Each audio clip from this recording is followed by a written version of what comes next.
Hi, everyone. Welcome to Frank Fridays. I am Ellie Hayworth of Hayworth, and I am delighted to have my co-host for our Frank Fridays talks here, Carlina Moeller of Art Frankly.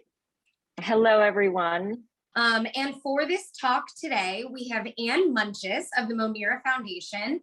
And Anne, maybe you can just kick this off by telling us a little bit about yourself before we start today's talk. Yeah, happy to. My name is Anne Muntges, of course. I am the Director of Residencies and Development for the Monira Foundation, and I am also a practicing artist. To start the interview off, here is question number one. Anne, what keeps driving you forward in the art world? It's a good question. So there are two things that really keep me motivated. Since my art world life is split between two worlds, between being a practicing artist and working in this administrative role for the Monira Foundation, I find that my motives are a little separate, but also feeding to one another. So as an admin, I am motivated by the fact that I know I am giving artists opportunities to exhibit, to have residencies, and to create work in ways that they could not do without support from the foundation. So I'm motivated because I know that I am actually creating a space for impact within the art world by making sure that other artists have voice, autonomy, and space to do what they do best, which is make. For me personally, this is also motivating within my practice because the more I see this creative practice alive and engaged, the more it feeds into what I do. And it's good energy that I bring back to my studio when I'm doing my own making. So that engagement's like, it's a beautiful twofold space that keeps me active and like attentive to details on all fronts. I love that. And I think actually our next question segues perfectly because we wanted to understand how art factors into your wider lifestyle. And obviously it does so both professionally and personally, but maybe you can just paint a picture of what, how art really does play a role in your lifestyle. When I read the question, I was actually thinking, how does art not play into my lifestyle? Yeah. And the only thing I could think of was maybe when I'm doing laundry is the one spot where I'm like not thinking about this. So obviously in my work, it's there. In my studio, it's there. I also teach. I'm an adjunct professor at a university in Jersey City.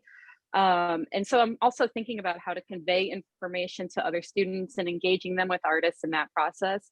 But even at home, like my daughter, who is 5, is very, very actively engaged in making art, which like all 5-year-olds are, and it's amazing. But I find that like even when I'm not thinking about it on all these professional levels, I'm also thinking about, oh, cool, let's just doodle at home. So I don't know which part of my life doesn't have art motivating me.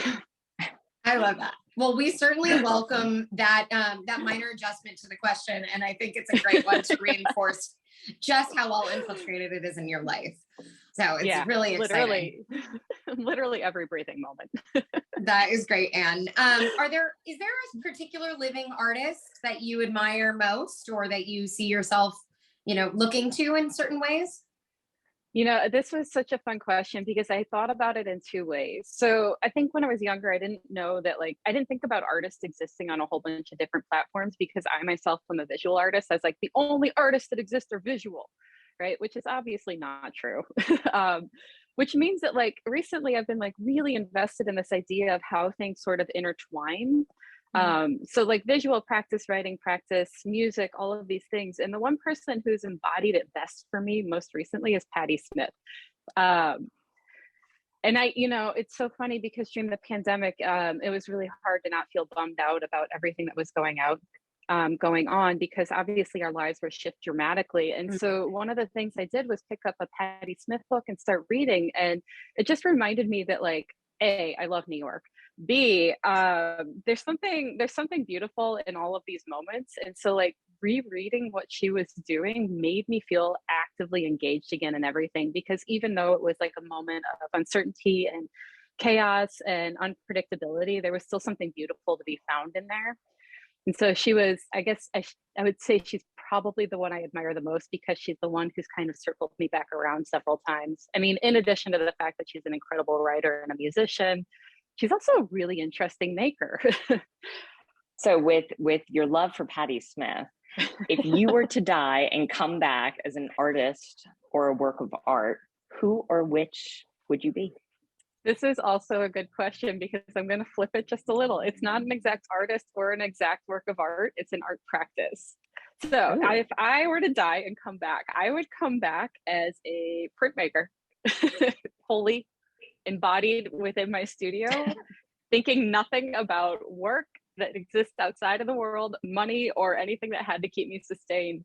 And the reason I like thinking about this, and it is tied to Patti Smith, it's like printmaking is a core part of my background. But I also I like the idea of just being fully embraced within that space. So if I were to die and come back, I would want to come back without fear of repercussion for life in general in our society and just embrace studio fully. Like even talking about it, I can kind of smell the ink in my nose. Like I love it so much. I wish I could be that all the time. That's an awesome answer and an unexpected one. I keep So changing your questions. I'm sorry. we love love it. it. We love it. That's the whole point of this. Yeah. So with that being said, and to kind of round up this mini interview, if you could change one thing about the art world, what would it be? I love this question because the one thing I've always wanted to change about the art world was the idea that there were deities within the art world, these people who were so above reproach that they don't deserve scrutiny anymore. I think, especially because of my role with the foundation, I love having an equal access to the art world for everybody and for everyone to find a venue and a place for their ideas to exist and to be well received and given the same amount of attention and respect that these few hierarchy people are given in our world.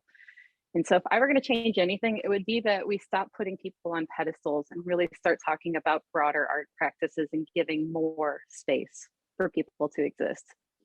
I think that is a prescient mandate and one that is an amazing note to conclude on. Thank you for your participation today. And this was a lot of fun. Thank you for having me. I love talking with you ladies. Thank you, Anne, and thank you, Ellie. See you next week.